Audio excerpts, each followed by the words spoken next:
daal di ñëw si li nga xam ne que moo di l'immunité parlementaire bu ki nga xam ne que moo di Farba Ngom donc ginnaaw mu ngi daal tuddee exactement Farba visé par une demande de levée d'immunité parlementaire le pôle judiciaire financier de Dakar mi ngi examiner les rapports yi nga xam ne it moom la ko CENTIF daal di transmettre mu daal di relever li nga xam ne que moo di ay pratiques yu suspectes jàppale ni itam l'un de ces rapports mi ngi mettre en lumière maanaam mi ngi leeral benn que réseau de blanchiment d'argent bi nga xam ni itam dañ si daal di impliqué pas mal de sociétés écran parmi les personnes yi nga xam ni itam cité nañ leen si bokk na si ki nga xam ne que moo di Farba Ngom donc le parquet a saisi le garde des Sceaux pour demander la levée de son immunité parlementaire c'est confirmé selon li nga xam ne que moo di Libération donc nag un homme d'affaires est également concerné par l'enquête en cours am na kenn koo xam ne itam li fi soxal na ko mais jàpp ni itam jamono ji le procureur saisir nañ ko peut-être pour mu daal di li nga xam ne que moo di yëkkati lu daal di ñeel boobu de li nga xam ne que moo di immunité parlementaire.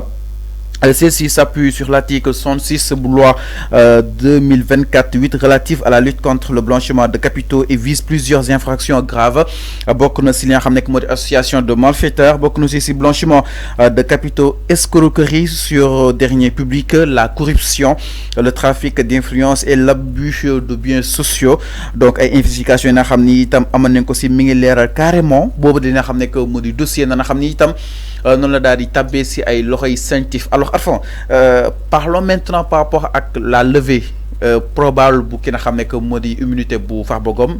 Est-ce que situation fi mu toll nii on est obligé d'en procéder ainsi? Alors balaa may ñëw ci la levée de l'immunité parlementaire du député Mamadou Ngom Farba mais il faut nga xool ce que CENTIF a écrit.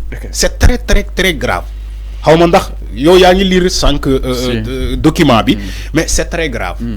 Quand on parle des sociétés intérim ñu def ay blanchiment de capitaux ci ay méthodes sophistiquées yu sophistiquées mooy maanaam boo déggee méthode bu sophistiquée mooy maanaam dañ ko liggéey méthode bu dëgër dañ ko liggéey ci liggéey boo xamante ne yow boo defalee attention boo xóotalulee sa enquête doo xam ni que am na blanchiment de capitaux ay sociétés écran boo déggee ay sociétés écran yoo xamante ne qui n'ont rien à voir avec l'État du Sénégal des sociétés étatiques mooy maanaam ay borom daraja yor ces sociétés là di liggéey donc en collaboration avec Mamadou Ngom Farba di def ay transaction transaction mooy maanaam dugal xaalis génnee xaalis jaaralee xaalis loolu mooy ay seen méthode bu ñu utiliser pour def de blanchiment de capitaux te ba pare ñu def ko ci ay anam yu sophistiqué boo xamante ne il faut que nga def très attention nga am ay experts je parle même expert pour nga mën a détecter ñoom lu ñuy def escroquerie bu ñu def loolu c'est très grave loolu c'est encore très grave dans un pays comme le Sénégal où on fait 18 millions de Sénégalais on te dit que on commande dañu nekk di xeex pour génne ci les PMA les pays les moins avancés on voit des gens qui détournent qui font de l'escroquerie financière donc ñu ne ba pare ñu ne kenn du leen topp loolu c'est très grave. Alors soo ñëwee ci la levée de l'immunité du député Mamadou Ngom Farba xam nga levée immunité parlementaire njëkkewul ci Farba bu fekkee toutefois c'est confirmé yàgg na fi am. Idrissa Seck même génn mësoon nañu lever son immunité parlementaire Moustapha Niass mës nañu lever son immunité parlementaire Ousmane Sonko ak keneen. mais déjà ñu ngi koy politiquer waa après ñu ngi dénoncer une tentative justement de suite politique. xam nga ça n'a rien à voir avec la politique. CENTIF laa la wax moo def rapport bi. mais ñële ñu koy analyser politiquement. c'est ce que j'ai dit donc loolu ça n'a rien à voir avec la politique c'est pas Pastef ñoo def. Rapport boobu mais c'est plutôt CENTIF nee naa la CENTIF bu xasee ba def rapport kenn du si génnee virgule la société est réputée comme ça parce que nekkul bànqaas boo xamante ne Sénégal kese la am CENTIF existe dans tous les pays africains les pays de l'UEMOA partout CENTIF bànqaas international la bu ñu samp ci chaque réew de l'UEMOA donc bu rattaché directement ci le ministre des Finances donc CENTIF bu defee rapport on ne doit pas politiser ce rapport-là. tey ñuy taxaw di politiser le rapport du CENTIF ñooñu ils sont dans des combines politiques. Mais CENTIF n'est pas un organe boo xamante ne dafay def de la politique. Donc nañu respecter encore une fois sénégalais yi ñiy def politique nañu respecter sénégalais yi bu fekkee mën ngaa def politique defal politique mais quand on parle de l'argent de carnage, quand on parle de escroquerie, quand on parle de blanchiment de capitaux, là, ça n'a rien à voir avec la politique. Ça n'a rien à voir avec la politique. Donc, et décision Ousmane Diagne, non, c'est ça. C'est ça. C'est très grave. Il y a une procédure judiciaire. La procédure judiciaire dafa jógee ci le pôle financier judiciaire qui est constitué de magistrats. Même boo demee CENTIF ma ñëw wax la pour nga comprendre ni CENTIF nekkul organe buy caaxaan xam nga CENTIF boo fa demee ay magistrats ñoo fa nekk ay magistrats ngay fekk CENTIF ay officiers de police ngay fekk comment dire CENTIF ay policiers yu xarañ et aussi des enquêteurs ay enquêteurs yu xarañ ñooy nekk biir CENTIF. Donc cet organe CENTIF est composé de magistrats, d'officiers de police et aussi d'enquêteurs yoo xamante ne dañoo xarañ ci liggéey boobu. Donc nekkul mbir bu ñuy caaxaane. Il faut pas parler de la politique ci le rapport du CENTIF. Je suis désolé. Si on doit parler de la politique, ñu wax ko feneen. Mais dans un rapport que CENTIF a écrit et a enquêté largement, on ne parle pas de la politique. Donc, on est traque aux sorcières. Non, on est traque aux sorcières. C'est pas ça. Traque aux carnages, traque aux escroqueries. Oui, des associations de malfaiteurs. C'est des associations de malfaiteurs. C'est ce blanchiment de capitaux. Bon, pareil, il y a une société écran.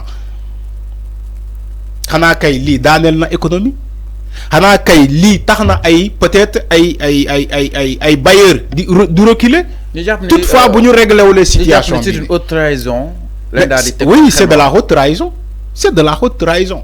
Bu fekkee lu ñëpp bokk yeen ngeen def ay blanchiment de capitaux di ko sàcc di def ay transactions bancaires parce que CENTIF aussi boo jëlee lu mel ni CENTIF tey boo demee banque nga déposer un chèque ou bien nga déposer xaalis à valeur de 5 millions boo dugalee ci banque 5 millions ak ou bien sinon lu ko ëpp banque bi automatiquement day alerter CENTIF banque bi day alerter CENTIF pour ngeen xam ni CENTIF nekkul dafay liggéey ci ay ministre wala dafay liggéey ci ay député wala dafay liggéey ci ay directeur déedéet CENTIF dafay liggéey ci wàllum financier boo déposé xaalis bu ëpp 5 millions ci banque CENTIF day alerter dafay alerter automatiquement.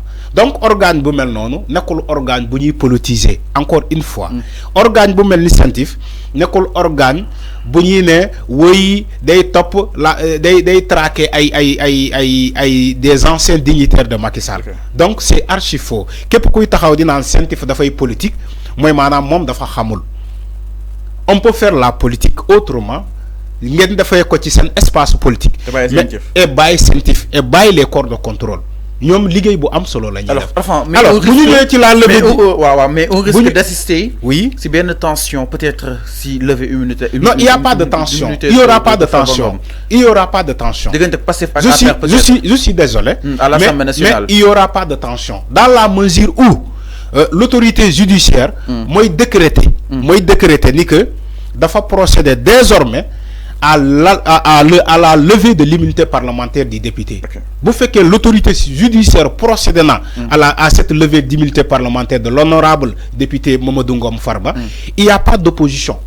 Il n'y aura pas d'opposition. Nous avons une notification au niveau du président de l'Assemblée nationale. Nous avons la notification. Mon mouyégé ko député. Bon pareil, nous avons la levée de l'immunité parlementaire du député. Donc, conformément à la loi, à l'article 61 de la Constitution et l'article 51 du règlement intérieur de l'Assemblée nationale. Donc, il n'y aura pas d'opposition. Maintenant, la levée immunité parlementaire député, comment c'est qui député oui.